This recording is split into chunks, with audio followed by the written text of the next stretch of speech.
Hola, Perseo Quiroz, gracias, director ejecutivo de Amnistía Internacional México, gracias por concedernos esta entrevista.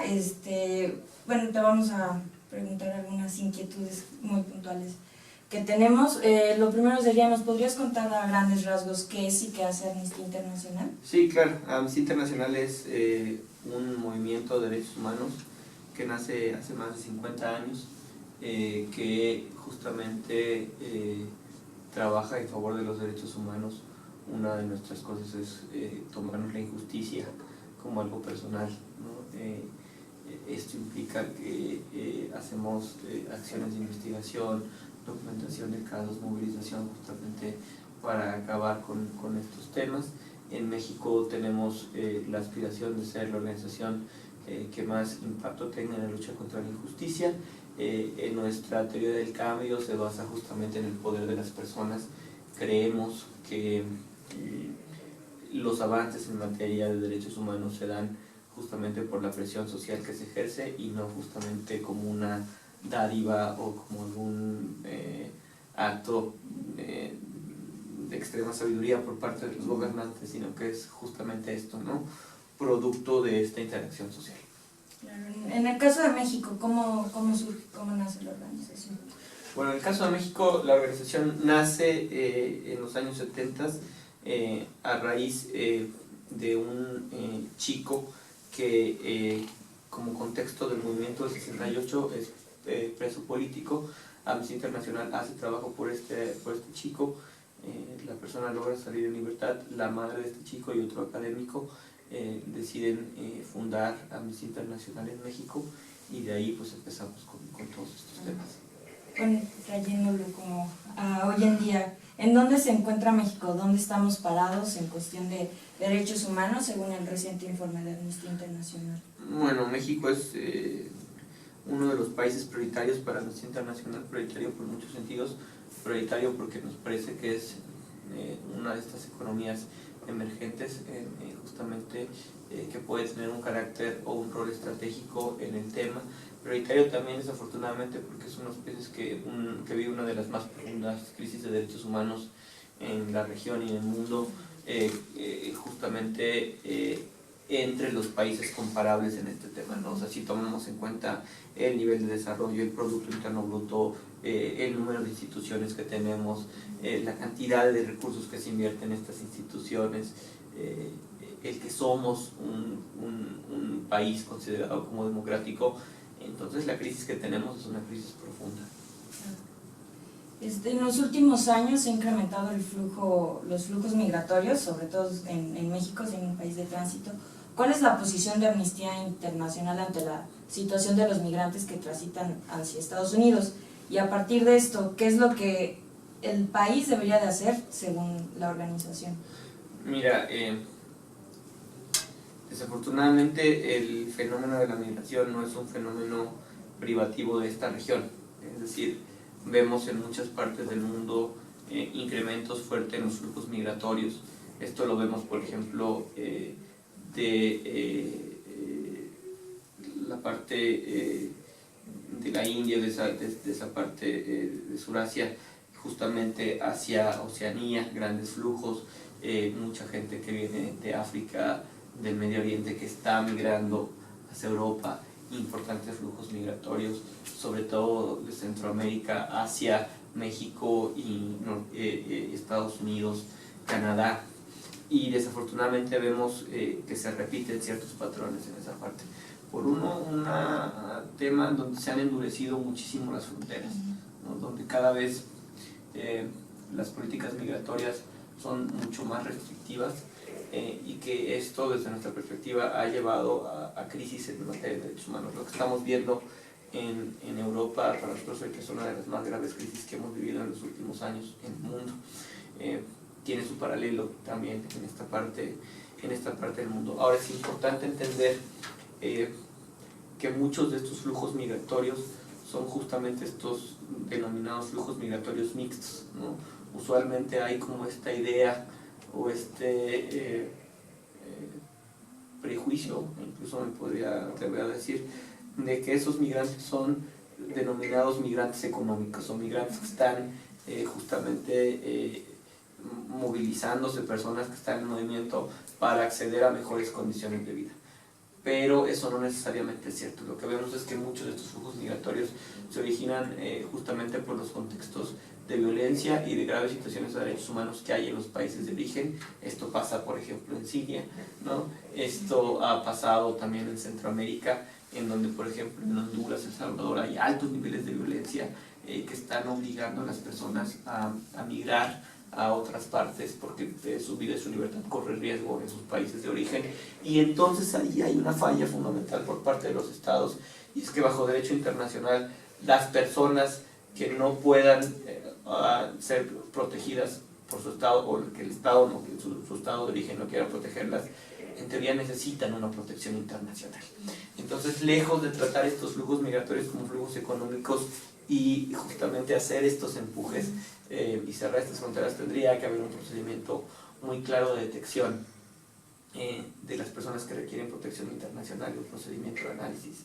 Y esto no está sucediendo, ni en México ni en otras partes del mundo. Pues lo que yo diría es, ¿qué es lo que deben hacer los países?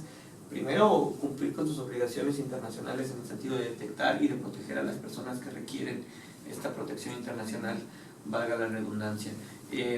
Y por otra parte, creo que hay una parte que no se ha analizado de fondo, y es justamente las razones por las cuales las personas están migrando, ¿no? Es decir, mientras eso no lo analicemos y lo atendamos, pues vamos a seguir teniendo estos flujos migratorios y probablemente se sigan incrementando o se mantengan. Y lo final que nosotros estamos encontrando es que hay una responsabilidad transnacional o regional, ¿no? Donde se origina justamente en los países de origen, pero también en los países de tránsito y en los países de destino y de retorno. Y esto ocurre en todos los casos que estamos nosotros documentando en todas las partes. Nos has hablado de este contexto migratorio y la situación mexicana en derechos humanos, pero bajo estas circunstancias, ¿cuál es el papel de la sociedad para que se respeten los derechos humanos? Mira, es un papel fundamental. O sea, como te decía, para nosotros el cambio no se da por la buena voluntad de los gobernantes, sino justamente por un empuje que tiene la sociedad en estos temas, por una indignación, por un movimiento, por subir el costo político de las violaciones a derechos humanos. Y ahí entra un tema desafortunado, ¿no? Si nosotros vemos cuál es el costo político de las violaciones a derechos humanos en este país, el costo político es mínimo. Es decir,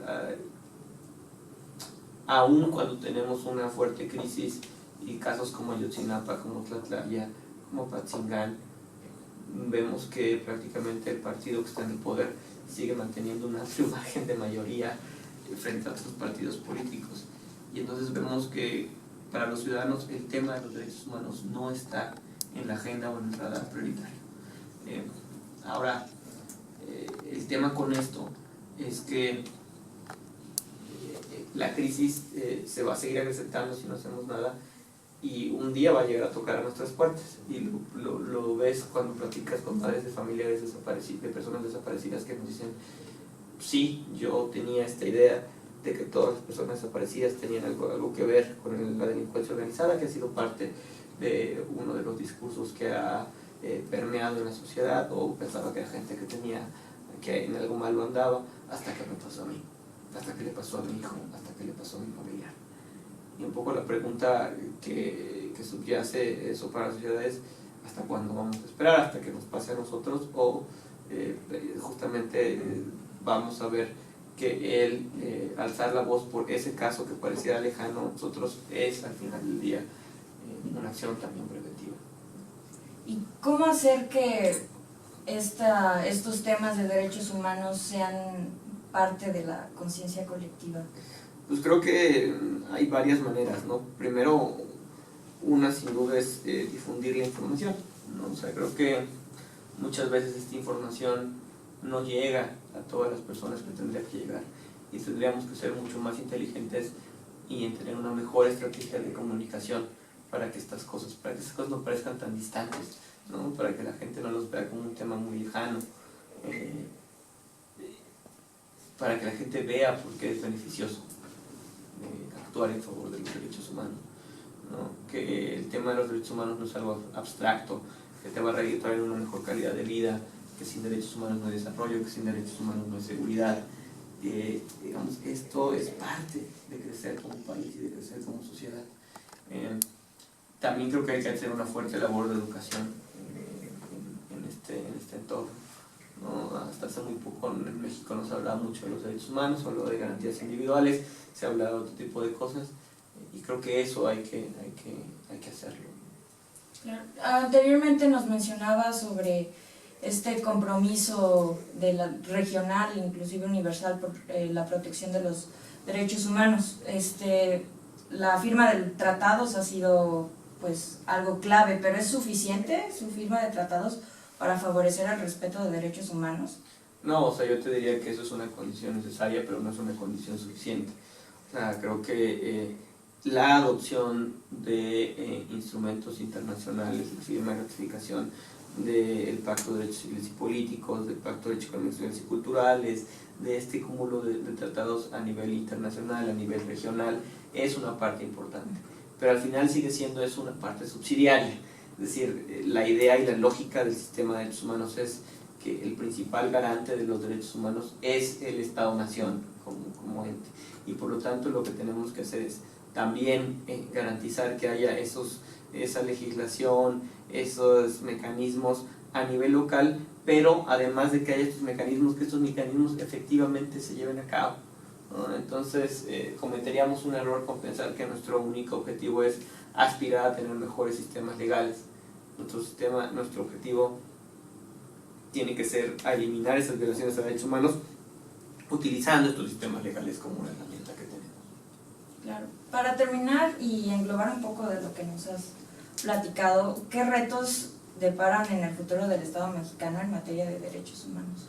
Uy, son muchísimos, ¿no? Pero yo te diría principales, y que esa es la pregunta del millón: ¿cómo reducimos la impunidad en este país en términos de derechos humanos, pero también en términos generales? ¿Cómo reducimos la brecha de desigualdad en el acceso a derechos económicos, sociales y culturales? Y uno que es mucho más fácil de cambiar es virar la política de seguridad de derechos humanos que tenemos, ¿no? Dejar de tener una política de mano dura por tener una política que respete derechos humanos y estándares internacionales, y creo que en esa medida vamos a tener algunos cambios. Gracias, sería todo. Nada.